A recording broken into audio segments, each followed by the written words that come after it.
En las edades oscuras, cuando los dioses aún caminaban entre los mortales y el Olimpo temblaba con sus rencillas, existió un hombre llamado Tántalo. Su nombre, hoy, apenas un eco en los diccionarios, pero su esencia se convirtió en verbo, tantalizar, prometer algo deseado para luego negarlo en el instante del roce. Sin embargo, para entender cómo un simple mortal terminó definiendo una palabra universal, debemos viajar más atrás, a un tiempo donde Tántalo no era un condenado, sino el favorito de Zeus. Hijo de la ninfa Pluto y del propio padre de los dioses, Tántalo poseía sangre divina corriendo por sus venas. Reinaba sobre la región de Lidia en el Asia Menor, con una riqueza tan deslumbrante que incluso los propios olímpicos volvían sus miradas hacia sus palacios. Pero la fortuna, en el universo griego, nunca es un regalo inocente, es una prueba disfrazada de bendición. Los dioses en sus banquetes eternos solían desdeñar a los humanos, considerándolos criaturas de barro destinadas a la sombra. Sin embargo, Tántalo rompió todas las reglas. Fue invitado a la mesa sagrada del Olimpo, un honor reservado únicamente para héroes muertos o semidioses de hazañas imposibles.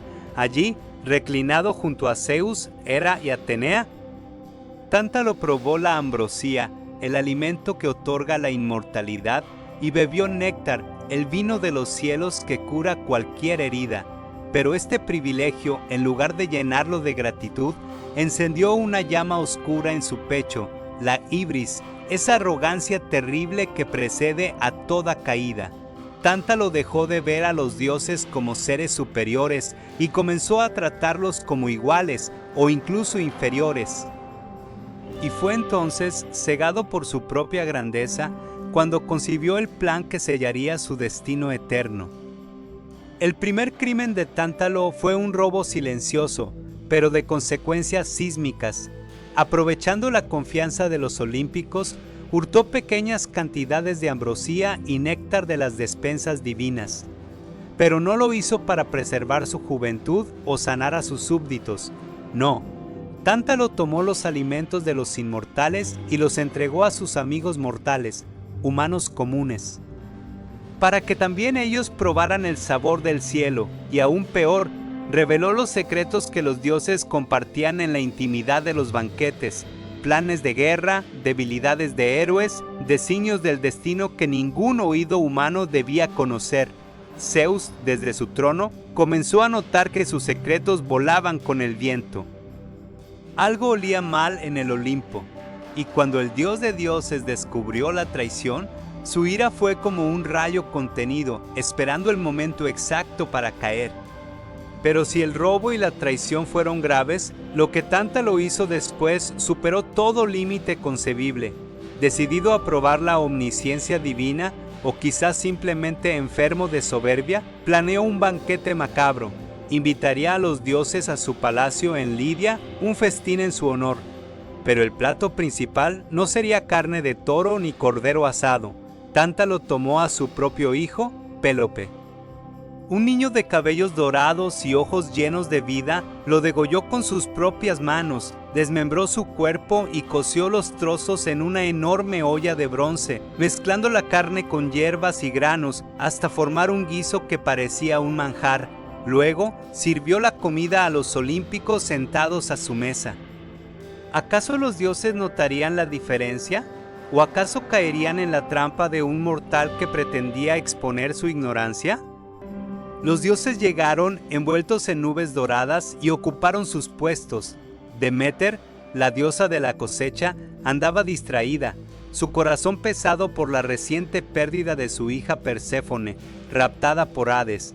Así que, sin prestar atención, tomó un trozo del guiso y lo llevó a sus labios. Pero los demás olímpicos, al instante, sintieron un hedor invisible, una vibración errante que distorsionaba la armonía del banquete. Zeus frunció el ceño, Poseidón dejó caer su copa. Hermes, el mensajero, fue el primero en comprender la atrocidad. Aquello no era carne animal, era carne humana, y no cualquier humana, era la carne del hijo de Tántalo. El silencio cayó como un hacha. Deméter, horrorizada, escupió el bocado. Justo a tiempo, había mordido el hombro del niño.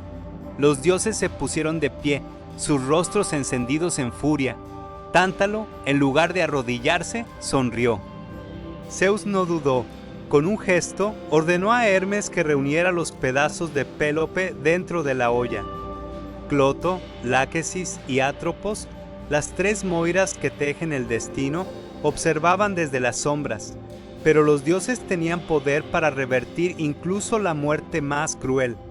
Atenea, diosa de la sabiduría, guió las manos de Hermes mientras reensamblaba los miembros del niño.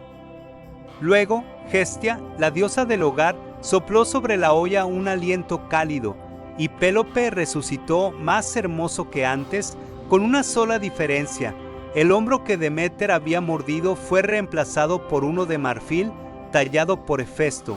El niño abrió los ojos, sin recuerdo del horror, y se convirtió en el ancestro de futuros héroes, pero Tántalo no recibiría perdón. Su hibris había traspasado cualquier límite divino. No podía quedar impune.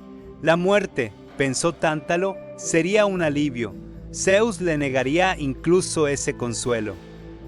El castigo que concibieron los olímpicos fue único en la historia de la mitología. No sería una cadena perpetua en una mazmorra, ni ser devorado por águilas como Prometeo. Tántalo fue arrojado al Tártaro, la región más profunda del inframundo, más abajo que el Hades, un abismo de oscuridad eterna donde ni siquiera los titanes encadenados podían ver la luz.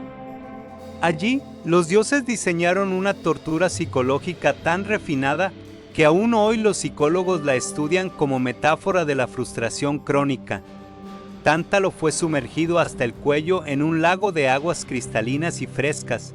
Sobre su cabeza, ramas de frutales cargadas de higos, manzanas, granadas y peras, tan cercanas que rozaban su cabello.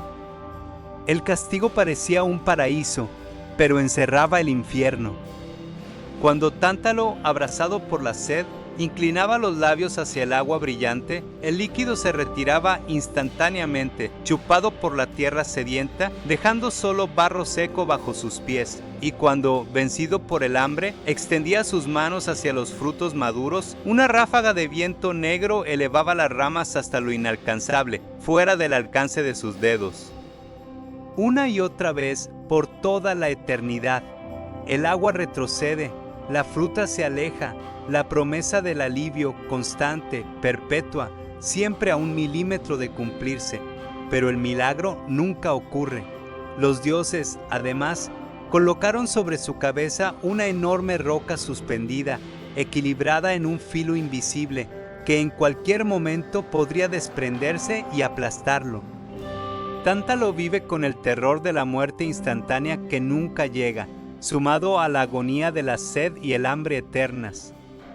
Homero, en la Odisea, describe a Tántalo en el canto 11, cuando Odiseo viaja al inframundo y lo ve con sus propios ojos. Pero el poeta no se detiene en los detalles macabros. Lo que realmente aterra de Tántalo es la conciencia de su propia condena. No está aturdido ni drogado. Sabe perfectamente quién es, qué hizo y por qué sufre. Cada intento de beber es un recuerdo de su banquete criminal. Cada fruto que escapa es un eco de la ambrosía que robó.